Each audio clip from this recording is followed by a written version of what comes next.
এক্সামের থেকে ছুটি। আজ গট্টু আর চিঙ্কির এক্সামের লাস্ট ডে ছিল। এক্সাম নিয়ে দুজনের মুখে যে চিন্তার ছাপ ছিল, ততটাই এক্সাইটমেন্টও ছিল। গট্টু চিঙ্কি স্কুলের জন্য রেডি হয়ে ব্রেকফাস্ট টেবিলে বসে ব্রেকফাস্ট করছিল। তাহলে আজকে কি প্ল্যান আছে তোমাদের? এক্সামের শেষ দিন তো। মা, সেটা তো স্কুলে গিয়ে জানতে পারবো। হ্যাঁ মা, আমরা তো এখনো কিছু ডিসাইড করিনি। মা, আমাদের একটু টাকা দরকার। এই যে তোমরা দুজন বললে তোমাদের কোনো প্ল্যান নেই। হ্যাঁ মা, কিন্তু হতে তো পারে। সেই জন্য আমরা সবাই ভেবেছিলাম সেফ থাকার জন্য কিছু টাকা ক্যারি করব। আচ্ছা ঠিক আছে, কত টাকা দেব? গট্টু আর চিঙ্কি একে অপরের দিকে তাকিয়ে ইশারায় কথা বলছিল। আরে বলো। 500 টাকা দিয়ে দাও। কি এত বেশি? আরে মা, বেঁচে গেলে তোমাকে আবার দিয়ে দেবো ফেরত। আচ্ছা ঠিক আছে, সাবধানে কিন্তু। উল্টো পাল্টা কিছু খাবে না, হাইজিনটা একটু মাথায় রাখবে। হ্যাঁ মা। মার কাছ থেকে টাকা নিয়ে গট্টু চিঙ্কি তাড়াতাড়ি স্কুলে যাওয়ার জন্য বেরিয়ে গেল। স্কুলে পৌঁছেই দুজনে নিজেদের এক্সাম হলে বসে গেল। হলে বসা সমস্ত বাচ্চাদের মুখে একটা আলাদা খুশির ভাব ছিল। সবাই বেল বাজার অপেক্ষা করছিল। ঠিক তখনই স্কুলের বেল বেজে উঠল, আর সব বাচ্চারা আনন্দে নেচে উঠল। ব্যাস হয়ে গেল, শেষ পর্যন্ত এক্সাম শেষ। ও গট্টু, আজকে তো মনে হচ্ছে আমরা একদম উড়ন্ত পাখি হয়ে গেছি রে। আর নয় তো কি রে, এতগুলান দিন ধইরা পড়া কইরা কইরা হাঁপায়া গেছি। কাল থেকে না কোনো অ্যালার্ম, না কোনো হোমওয়ার্ক। আর সব থেকে ইম্পর্টেন্ট, নো রিভিশন। ঠিক আছে বাচ্চারা, শান্ত হও।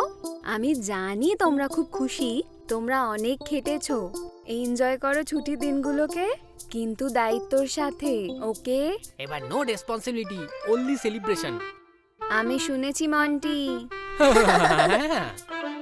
স্কুল থেকে বেরোতেই গট্টু চিঙ্কি মন্টি বান্টি গুড্ডি আর হরি সবাই ভাবছিল যে আজকের দিনটা কিভাবে সেলিব্রেট করা যায়। তখনই গট্টুর মাথায় একটা আইডিয়া এলো, আরও বলল, আচ্ছা আজকে সবাই আমরা হেঁটে হেঁটে বাড়ি ফিরি। রাস্তাতে কিছু দারুণ দারুণ জিনিস খেতে পারবো আমরা, আর তারপর ওইসব খেয়ে আমরা বাড়ির দিকে একটু এগোবো। গট্টুর এই আইডিয়াটা সবাই পছন্দ করলো। তুই টাকা পয়সা নিয়ে আসিস? অফকোর্স মন্টি, কালকেই ডিসাইড হয়েছিল যে আমরা টাকা পয়সা নিয়ে আসবো। আমরাও নিয়ে এসেছি। পারফেক্ট, চল তাহলে যাওয়া যাক। খাইছে দেখ দেখ গোলাওয়ালা, আর সিঙ্গারার গন্ধটা। উহ, এক্সামে চোখ করে আমি এতদিন ধরে এইসব কিচ্ছু খাইনি, আজ থামবই না আমি। ইয়েস, আজ অনেক খাবো। মন্টি সিঙ্গাড়ার স্টলের সামনে দাঁড়িয়ে পড়ল। আঙ্কেল, দুটো সিঙ্গারা দিন না, এক্সট্রা চাটনি দিয়ে।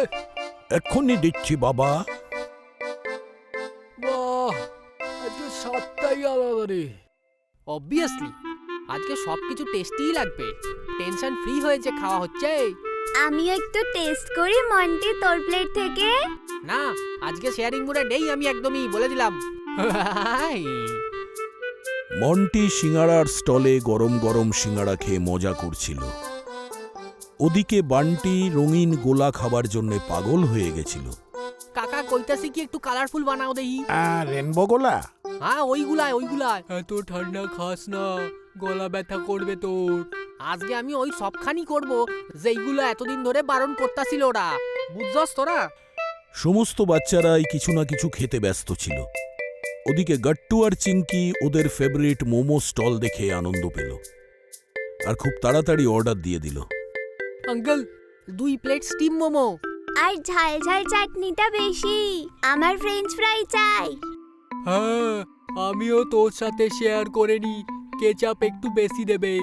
মনে আছে আমি বলেছিলাম যে এক্সামের পরে মোমোস খাবো, তাই না?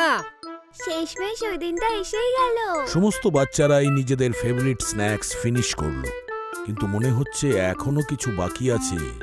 বন্ধুরা, এবার আইসক্রিম খাওয়া যাক। Why not? হ্যাঁ, আজ কোনো লিমিট নেই। সমস্ত বাচ্চা আইসক্রিম আর জুস খেয়ে এনজয় করে আনন্দ মনে বাড়িতে চলে গেল। চিঙ্কি, আজকে তো হেভি মজা হলো দেখি রে। সেম, আজ বেস্ট দিন ছিল। সন্ধেবেলায় চিঙ্কি নিজের ঘরে পেট ধরে বসেছিল। তখনই মা ঘরে চলে এলো। কোনো এটা কি হচ্ছে? কি হয়েছে চিঙ্কি? মা, পেটে খুব ব্যথা করছে। তুমি বাইরে কিছু খেয়েছিলে? হ্যাঁ, একটু অল্প। অল্প মানে? সিঙ্গারা, মোমো, ফ্রাইস, গোলা, আইসক্রিম। এটা অল্প?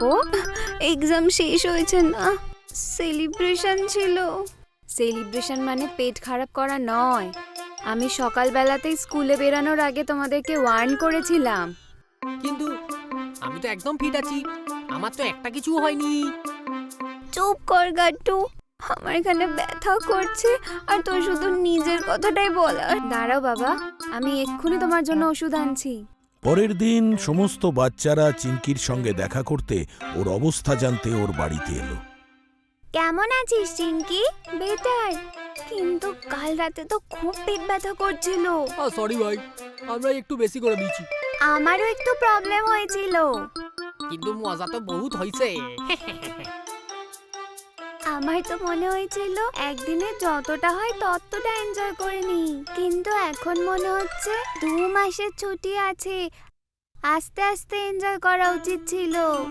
ঠিক বলেছিস, যদি হেলদি না হই তাহলে ভ্যাকেশনের কি লাভ?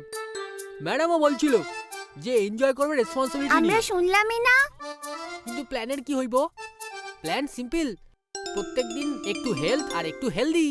রোজ হেলদি খাবার আর সপ্তাহে একদিন বাইরে চিপস বা juice. Morning cricket, evening fruits আর ফিজি ড্রিঙ্কস কখনো কখনো। আমাকেও কাউন্ট করো, আমি ঠিক হয়ে গেলেই জয়েন করব। এক সপ্তাহ হয়ে গেল। চিঙ্কি পুরোপুরি সুস্থ হয়ে গেছিল। সমস্ত বাচ্চারা পার্কে খেলছিল। ওখানে গাট্টু আর চিঙ্কিও ওদের সাথে জয়েন করলো। ওয়েলকাম চিঙ্কি। সারপ্রাইজ! এই দেখো আমরা কি খাবো, ফ্রুট স্যান্ডউইচ আর হোমমেড লেমনেড। বাহ, ওয়াও গাইস, এটা তো তোমরা খুব ভালো করেছো। দেখলে আমরা ব্যালেন্স করতে পারি। এক্সামের পর ছুটি খান, হেলদি ছুটি খান হইয়া গেল। আর আমরা সবাই শিখে নিয়েছি সেলিব্রেশনের মানে হলো কন্ট্রোল হারানো একেবারে নয়। চল এবার প্ল্যানিং করা যাক, এই 2 মাস ধরে আমরা কি কি গেমস খেলবো, বুঝতে পারলি? বল দেখি। আচ্ছা, শুরুটা তো ক্রিকেট দিয়েই হবে। প্রত্যেক উইক নতুন স্পোর্ট, নতুন টুর্নামেন্ট। কি বলিস তোরা? হ্যাঁ গাট্টু। আবার আসবে ব্যাডমিন্টন খেলার সুযোগ। একদম।